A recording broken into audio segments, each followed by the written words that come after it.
Bom dia. Bom dia, Ricardo Sander. Bom dia, Nicolas. Bom dia. Bom dia, ouvintes. As palavras têm poder, nós temos que cuidar muito como nós utilizamos essas palavras.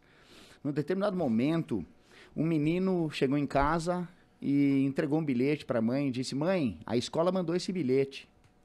Quando a mãe pegou aquele bilhete, ela começou a ler e imediatamente ela começou a chorar, se emocionou profundamente.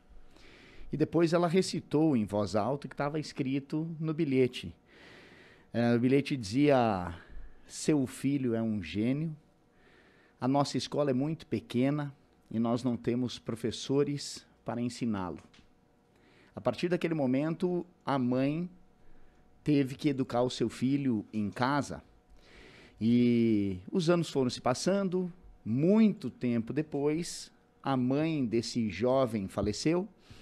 E esse jovem, já adulto, já bem-sucedido, com uma bela de uma criação, ele começou a mexer em umas coisas antigas que tinha na casa dele. E encontrou aquele velho bilhete preso na moldura de um desenho. E aí ele pegou o bilhete e se emocionou profundamente. E ele leu o bilhete, e no bilhete estava escrito: o seu filho tem uma doença mental e nós não podemos recebê-lo na escola. Aquele cidadão se emocionou demais, abriu o seu manual e escreveu no seu diário, né? Thomas Alva Edison, ou Thomas Edison, era um menino com doença mental que, graças a uma mãe heróica, se tornou um gênio. Thomas Edison foi o inventor da lâmpada, para quem não sabe. Thomas Edison inventou o fonógrafo. Thomas Edison inventou a câmera cinematográfica, inventou a lâmpada de longa duração com iluminação. Foi um grande inventor. Ou seja, as palavras daquela mãe, quando interpretou a leitura de um bilhete, mudaram substancialmente, significativamente a vida de Thomas Edison. Nós temos que cuidar como nós criamos os nossos filhos, porque as palavras têm poder.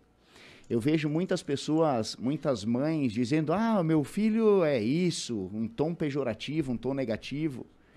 E nós corremos o risco de ir alimentando a mente daquele filho com coisas negativas que acabam, na fase adulta, se tornando, se revelando na personalidade. E o contrário também é verdadeiro. Educar os nossos filhos com palavras de incentivo, com palavras de força, com elogios, com reconhecimento, pode ser que desenvolva naquela criança uma personalidade tão forte que os frutos serão colhidos na fase adulta. Então, nós devemos tomar cuidado sobre como nós cuidamos dos nossos filhos, em especial. Nós temos que tomar cuidado das palavras que nós utilizamos, e nós temos que cuidar com o que nós falamos e como nós interpretamos aquelas palavras que nós ouvimos. Se por acaso nós tivermos a oportunidade de filtrar o que nós ouvimos, ótimo. E se por acaso nós escutamos alguma coisa que não foi boa, é recomendável que a gente reconsidere e reforce, né? Deixe de lado aquilo que é ruim e reforce aquilo que é positivo. As palavras têm poder, especialmente na infância, e pode gerar marcas que essa criança leva para o resto da vida até de forma inconsciente.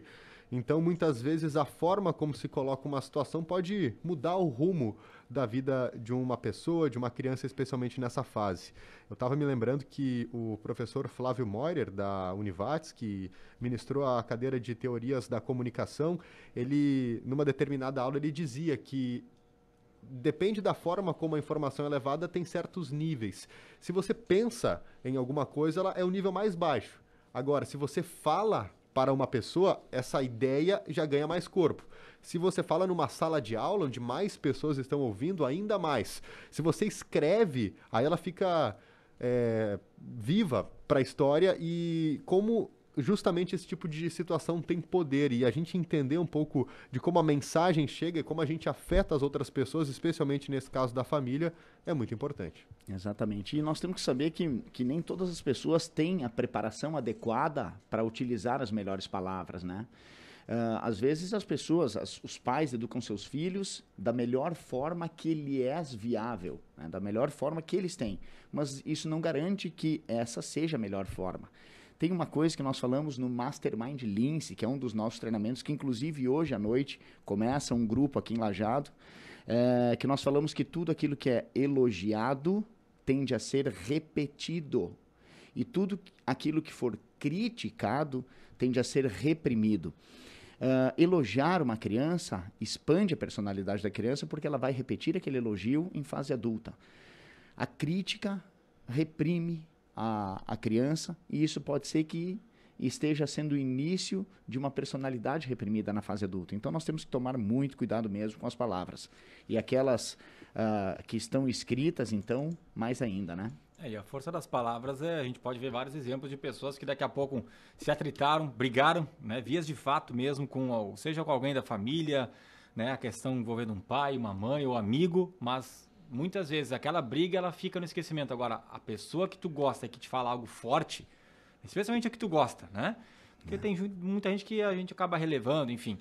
Mas as palavras, elas machucam muito mais, machucam por dentro, né? E ainda sobre o Thomas Edison, até vim dar uma olhada aqui, porque eu fiquei na dúvida quando tu falou assim, porque, não, peraí, se o cara tinha deficiência, como é que ele conseguiu criar? O Nicholas Abreu tem 8 invenções dele, né? Tu citou algumas aqui, tem 8 invenções do cara. Tem impressionante. Várias invenções, e de fato ele tinha, ele era surdo, né? E tinha algumas dificuldades mesmo de aprender na sala de aula, então não foi uma coisa que poderia ser uma avaliação errada de um professor, né? Que mandou aquele bilhete para casa, mas não. E aí ele conseguiu fazer tudo isso ainda com limitações. Impressionante. Impressionante. É uma história linda, né? Inspiração para nós. Hein? Apenas para colocar mais 3 invenções que não foram citadas e que chamam a atenção. Olha, algumas que vieram a ganhar cada vez mais importância agora. Por exemplo, a bateria do carro elétrico. Foi o Thomas Edison que inventou.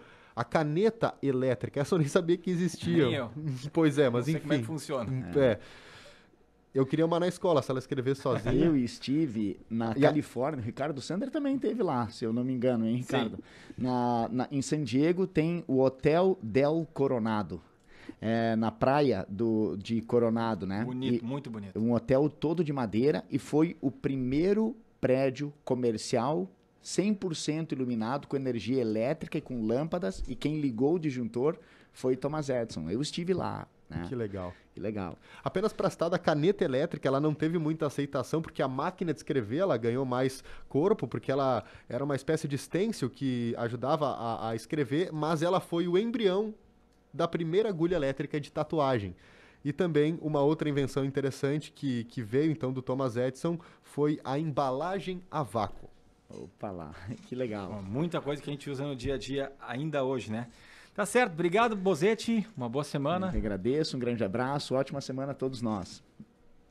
Para todos nós, agora 23 para as 11, 23 minutos restando para as 11, a temperatura nesse momento em 33 graus e 5 décimos.